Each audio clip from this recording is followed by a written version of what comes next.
Hello friends and Merry Christmas! This video should come out more or less the week right before Christmas, hopefully, if I can edit everything in time. So we thought I would make it a bit of a Christmas special, right? And we want to talk a little bit about, what do we want to talk about? Just a little bit about the story, how we started sailing, how it all began, Yes. and how we ended up with this boat. Exactly, how everything started, how the whole thing sailing story began. For me, it all felt like an impossible dream. Sailing was something that, we actually met in a bar in the Mare Magnum. This was when the Mare Magnum had only been open a few years. The Mare Magnum is a place in Barcelona that used to have nightclubs and dance halls. Salsa was what we love. And there is a bridge that crosses over from Las Ramblas. For those of you who don't know Barcelona, Las Ramblas end at the Cristòfor Columbus statue and then continues as what they call the Rambla del Mar, Rambla of the Sea. That is the Mare Magnum's bridge, a swing bridge that separates the rest of the port from the yacht club.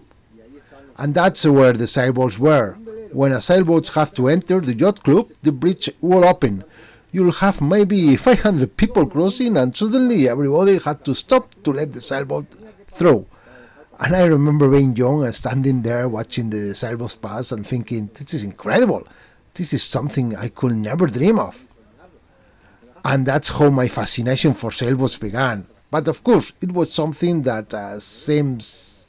The year we met was 1996. the last century, the last millennium. At the Mare Magnum, I was there on an Erasmus exchange, and I was spending about 7 or 8 months at Pompey Fabra University, and I was living in a student flat on Princessa Street in, what's the neighbourhood called again, Xavi? The Gothic. Yes, in a Gothic quarter, very close to the port, really close. But well, life went on, we got married. We got married here. Even though we were living in Barcelona, we got married here. And says we didn't have a lot of money to go to the Caribbean or anything like that, our honeymoon was here. We rented our first boat, but it was just a day boat. We had rented some little cabins. What do you call them? Like wooden cabins on the edge of the lake? Yeah, a little wooden cabin right on the lake shore. In Enniskillen, the big lakes here in Northern Ireland, and there you could rent boats for a day. Or for a week as well, and that's when we saw that you could rent boats to travel, because you can cross all the Lough Erne, I think it's called it. Then there's a canal, the Shannon Erne system, that goes all the way down the River Shannon, and you can get as far as Killaloe in the south of Ireland. It's about 88 kilometres of rivers. It's like a network, but lots of different lakes and little villages you can visit along the way. Yes, marinas you can stop at, and even places without marinas, and of course that really attracted And without us. any license. Yes, no license needed. That really appealed to us, so we started renting boats. The first one we rent for a proper holidays when we already had the children was a Carlo class. It had almost nothing, one small cabin under the deck and another at the back, and well, that was basically the whole boat.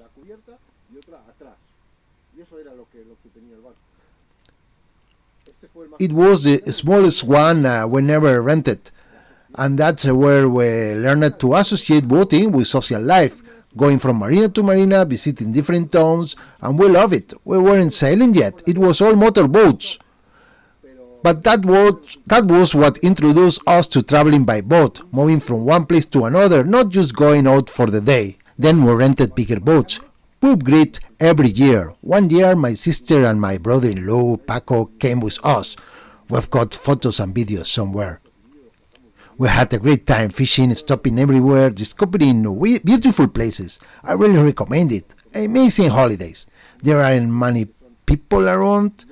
The boats don't need a license. The marinas are free. You can stop anywhere for free. There's not electricity or anything, but with a motorboat that's fine. And the atmosphere is fantastic. And with little kids, it's safer because the boats are more closed in, more secure. They had their life jackets and everything. Geordie was 2 or 3 years old in those boats, and we had such a great time. So that was one story happening in parallel to the silent story. At the same time, while we were doing those summer holidays on the lakes, we started getting into the dinghy sailing, mainly because of the kids. They start sailing with the toppers and later on moved onto the lasers.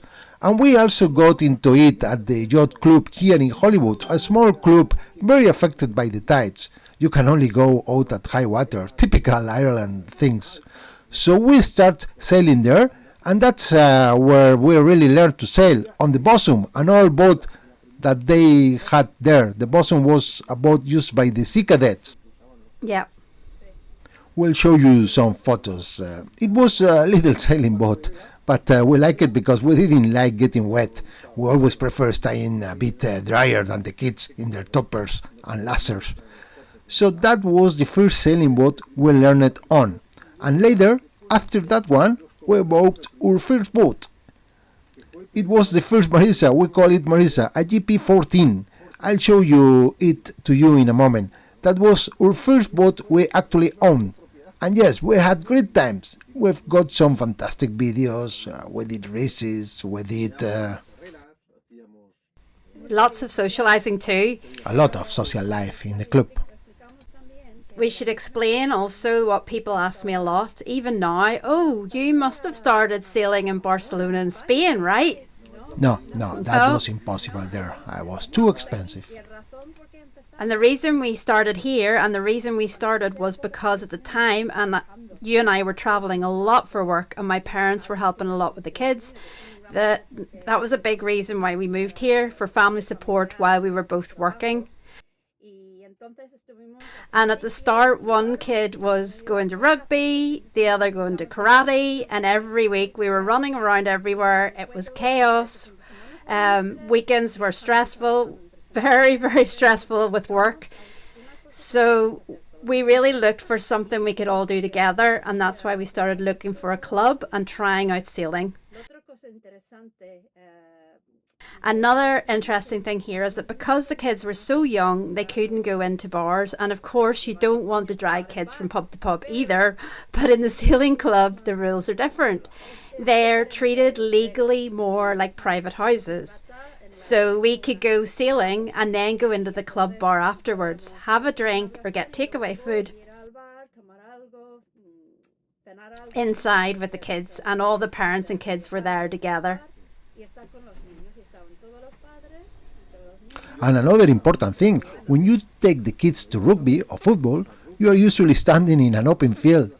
Here, in Northern Ireland, in winter, below zero, the kids are fine running around, but you are freezing. I remember one year your brother gave me a hand warmer as a birthday present because I was so cold watching the kids in the field. But at the club, they have a big windows from the bar, and the kids were out sailing, and you were nice and warm inside the bar. It was wonderful. Yeah, but one And a thing lot we of didn't social do life. was force the kids. They did rugby for a while, they did what they wanted, but luckily they liked the sailing they more did and what they more. want. But yes, we were fortunate that the whole family ended up loving sailing. Yes, but little by little, they were doing more and more sailing and less of the other sports. They still did rugby at school, but they didn't do it outside school anymore. They became more focused on sailing, and sailing here is from March to September. And they've always been more social than competitive. We took them to races and so on, but they just wanted to have fun. And that's what really matters, having fun and having friends. Even Jordi, we used to laugh because he'd wait for his friend during races. He could go faster, but sometimes he'd slow down, so he could chat with his friend. Yeah, he'd lose places because he But just they wanted to always talk had a and great sing. time.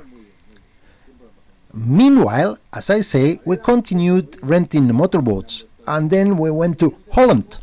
We rented a boat in the Netherlands. Yes. A motorboat in what is called that area in the north, call it Friesland. Friesland. That was incredible. because it felt international. It was almost like being at sea. Even though we were still in the canals, at one point we almost went out into the open sea. We met a lot of sailboats in the marinas and it was completely different, not like the lakes in Ireland. There were people from England, from all over. It really inspired us. We were paying attention to everything, seeing families on sailboats, and that's when it really hit us. That's when we decided to go for it. So I did my course, the day skipper, together with our old son, Robert, who did the competence crew. That course is 1 full week on board. It's very different from Spain. I think in Spain there's a lot of theory and then maybe 16 hours on the water. I'm not sure. You can tell me in the comments. But here you have the theory too, but then you must to spend 1 full week on board. You can only spend the first night on the port. After that, you have to sail to a different port every day. Maximum 5 students per boat. Because I've seen videos from Spain where the boat is full of people, isn't it? You might stay 5 minutes in the whale. No, here it's 5 maximum. Each day, one of the students is fully responsible of navigation. Another is fully responsible of steering. You rotate duties. One person plans the passage, takes the chart, decides where to go, when to leave, visit on tides, because here you always have tides. Another person steers, and another cooks. Part of the course is planning the food, doing the shopping, preparing meals, except for one day when you eat out. But that's the course here. We did the course in Scotland on a boat called Bolero 4th. Hands 41. Fantastic. After that, we had the book for it. We still had the small dinghies, but we started renting bigger sailboats. We chartered our first one in Greece. How was it called? Jason was called Jason. Shano 31. 31 only? It was tiny. Yeah, we went in a flotilla, not alone only. A fantastic experience. It was a Dutch flotilla. They were all Dutch. The guy we rented the boat from was English, but he put us in a Dutch flotilla. Flotilla, I should say. Bob Shots in Corfu, and I think he's still operating there. He was very good. Greetings to Bob, if he's watching.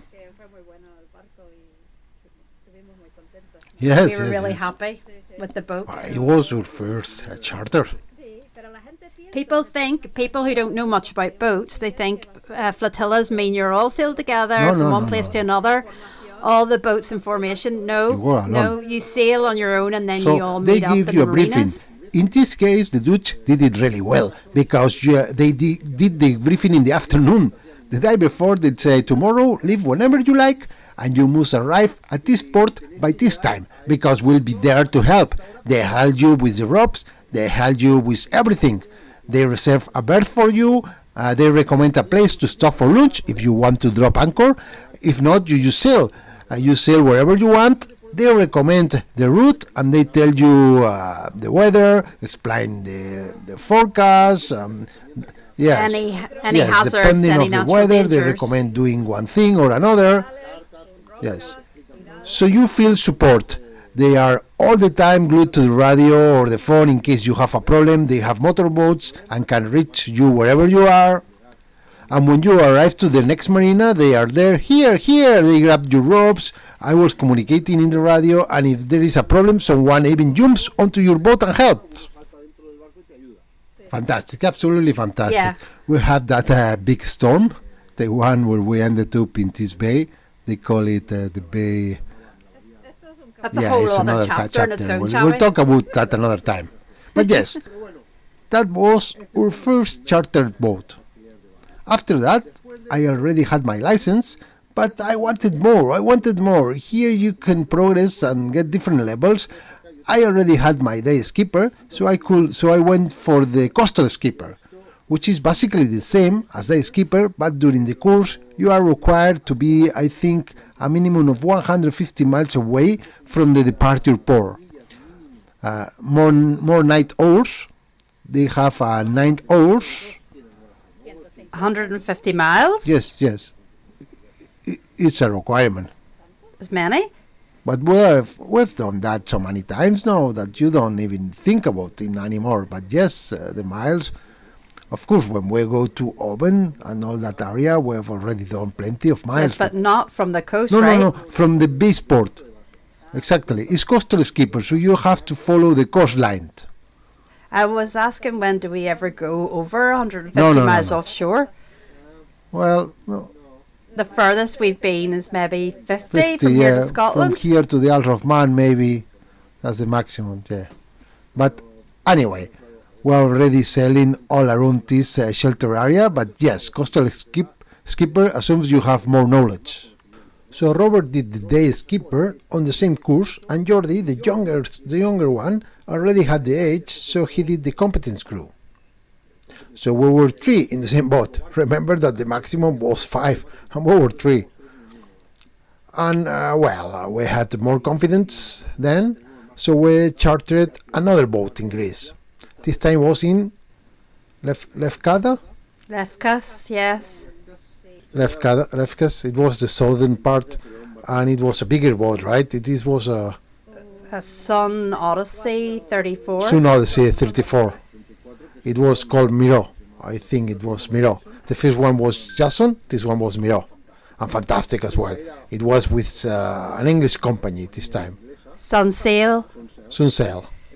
So it was different. Very good. The organization, everything very good. But they had the habit of doing the briefing in the morning. So you had to be up early? Yeah, the Dutch were smarter, I think, because they did the briefing in the afternoon. Then people will go out for dinner, have a couple of drinks, whatever, and then the next morning you could wake up wherever you like it. Here you were forced to be here at 9 o'clock for breakfast, for the briefing, and then the day instructions.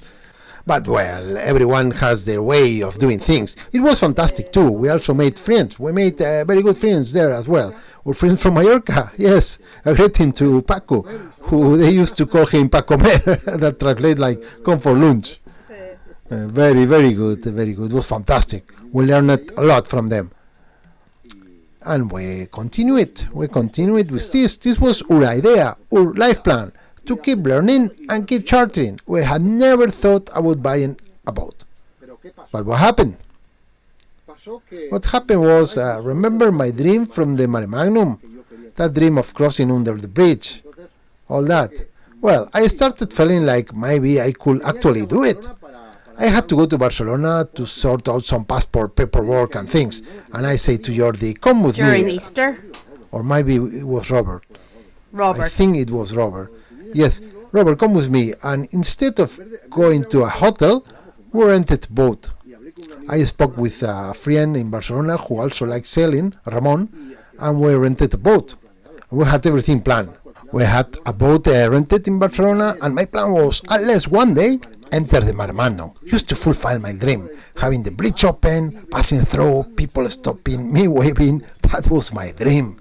And then go visit my sister in Comaruga and sail a bit along the coast of Barcelona. Everything was planned for Easter. What, 4 or 5 days? 2020. 2020 was? And you already know what happened in 2020. COVID arrived, and well, everything stopped. Everything was cancelled. They refunded us. Luckily, everything was fine. Yes, the company, I don't remember the name. One of those charter companies, very good. The owner tried to insist a bit. Maybe you can later. come later. We can move it to October, but no.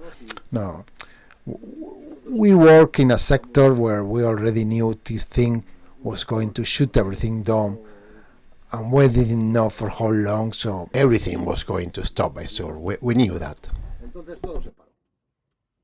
And there we were, with the sailing book, stuck at home, spending the summer, unable to do anything. We couldn't even go to the club, but we still had this itch for sailing. And we hear stories, people who had boats could go off to little islands around here, sometimes a bit illegally maybe, but well, nobody said anything to them. There's something else, Chavi, that you're not explaining here. You're not explaining that you always wanted a boat, and I always said no. I always said it was too expensive, that we couldn't afford it with the mortgage and Yeah, everything. the mortgage and that, yeah. Well, I wanted a boat, The more or mortgage less, plus but 2 not- cars and everything else. And I kept telling him, if one day we get a job with, or if you get a job with a company, or maybe if we don't have 2 cars to maintain, then maybe we could handle the mortgage and a loan for a boat. But I really didn't see how we could do it with all the expenses we had back then. And that's exactly what happened. Because you went and found another job, didn't you? Maybe not consciously, but in the end you got a job where they give you a company car. I got a job where they gave me a company car. Yeah, company car. And not only the car, but all the work travel was covered. So, of course, we eliminate a huge expense. A car is the most expensive things. Well, people say the boat is expensive, but the car sits there in the garage and you barely use it for what a car costs nowadays. It's incredible. So yes, we got rid of the car and the money we thought we could put towards a boat. But COVID was still happening, so it was difficult to look for boats and travel. But anyway, we found one here in Ireland. Maghera was an MG335, which was a cruiser racer. Here they call them cruiser racers, a mix of both. It sailed really, really well. The boat coughed the wind, beautiful, very, very fun. The kids loved it, because for them Yeah, the it kids felt love like it a because racing it boat moved. almost. Yeah, it moved like a dinghy, but inside you still had a kitchen and a bathroom and everything. But it was small for us. But we still spent at least two years of holidays with it. And with that boat we went to the Isle of Man twice. We went to Scotland. Yeah. Ballycastle several times. Yeah, well, we wrote it from, where did we bring her from? From Foyle. Yeah, we sailed all Foyle. along the north of Ireland when we bought it, and it had water coming in. It had several issues. One of the exhausts of the hoses from the engine, and then also the anti-siphon valve was leaking. We did a lot of troubleshooting, but we left the boat in perfect condition. It was perfect. We really liked the boat. We changed the rigging, we changed the bathroom, we polished the cockpit, changed all the stickers. The cushions as well. The cushions, everything. We left the boat immaculate. It was perfect. But then something happened. The neighbor next door, the neighbor of the pontoon, was selling his boat. He had this boat, the one that was then called Raziki. His name was Ralph, the neighbor. We knew them from here, from the marina. He had invited us aboard a few times. We had dinner with them. And of course we saw the space, we saw the saloon. You've all seen it in the boat tour video. And the double cabin, because the Marghera had that typical narrow cabin where you practically had to climb over each other to get to your room. So it was different. The galley was different, everything.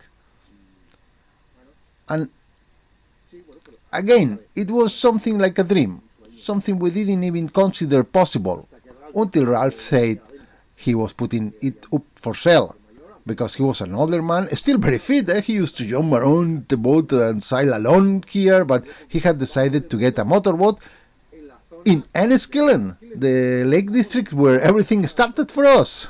Something calmer. For them, that chapter comes to an end. Well, not end completely, but that's where he retires from sailing and moves. And moves to another stage of life. Another new chapter for them, with more social life again around the pubs, the hotels, the boat communities.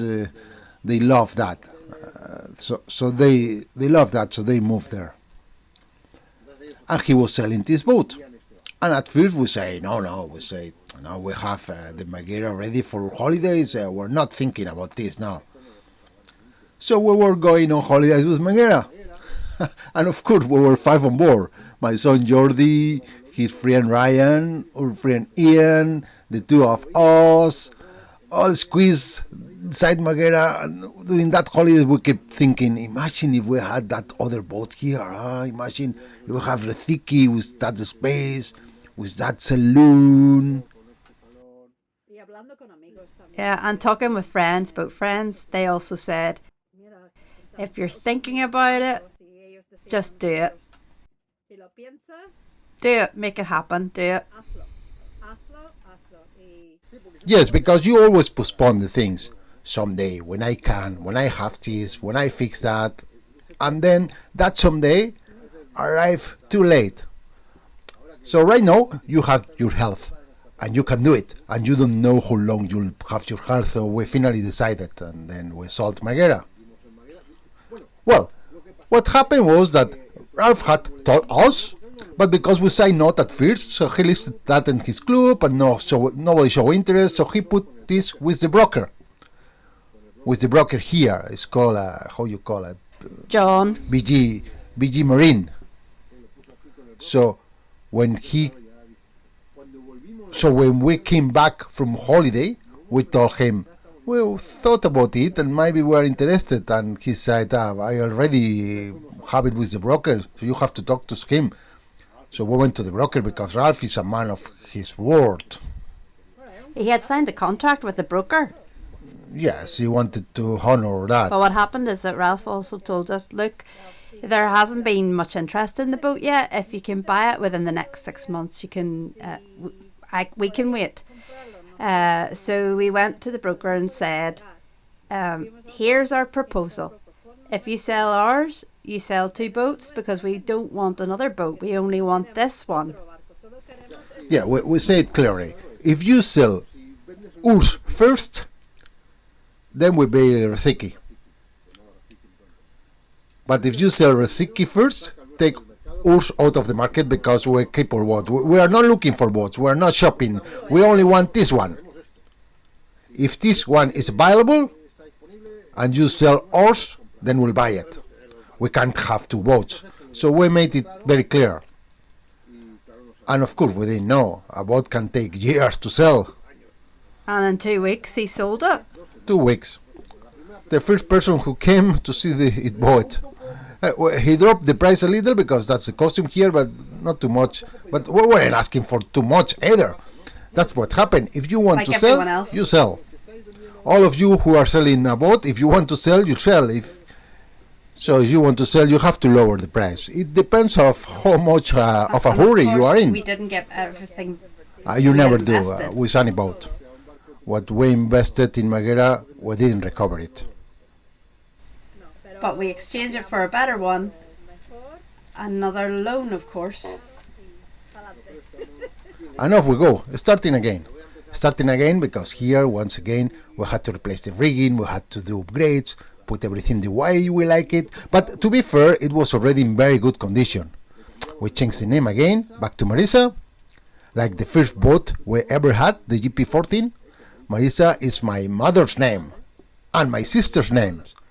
Well, technically it is Maria Luisa, which is a different name, but everybody calls her Marisa. She doesn't really like it. My sister, no, she prefers Luisa, but always been Marisa. My mother always been Marisa, and my sister used to be Marisin, which she like even less than Marisa. But it's how we call the dinghy here, Marisin. It's an easy, simple name. It's easy for the radio, yeah. And it's beautiful because mar means sea. And isa means belonging to or from. So Marisa means of the sea or from the sea. It's perfect. It's ideal. And yes, it's also easier here because Magera was difficult. Hard to pronounce. Too many vowels. A lot, yeah. Everybody spelled it different. Marisa is much easier. Well, sometimes they write it with 2 S's. But they pronounce it correctly. They say Marisa. Unless they understand me when I say Marisa. And that's it. That's the story up to here. Well, up to this one, we bought it in September 2023, and now we're already in 2025. So we have this boat for 2 years, and hopefully many more, because we really like this boat. So we have to maintain it the best we can, because the future, who knows? The problem is we have to work. We still have years of work left, but we have many plans. And once again, we are in that situation of, I'll do it, I will do it, I will do it, right? There are many people who say, do it now. But we can't, not we can't. yet. So the idea will be to retire as soon as possible and be able to start doing longer passages. The circumvallation of Ireland, circumvallation of England or Great Britain, go to France, go to Spain, at the very least. Yeah, the Atlantic crossing, well, see, because you only have one life, yes? But anyway, this boat, I'm going to take this boat to Barcelona. And I'm going to cross under the Marmando Bridge with this boat. That's my dream now. Will I manage? I don't know. Follow us! But it will take time. It will take time, because for the moment, unless we win the lottery, and if we win the lottery, then we'll see if we go with this boat. Yes, I think so, because I'm very fond of it.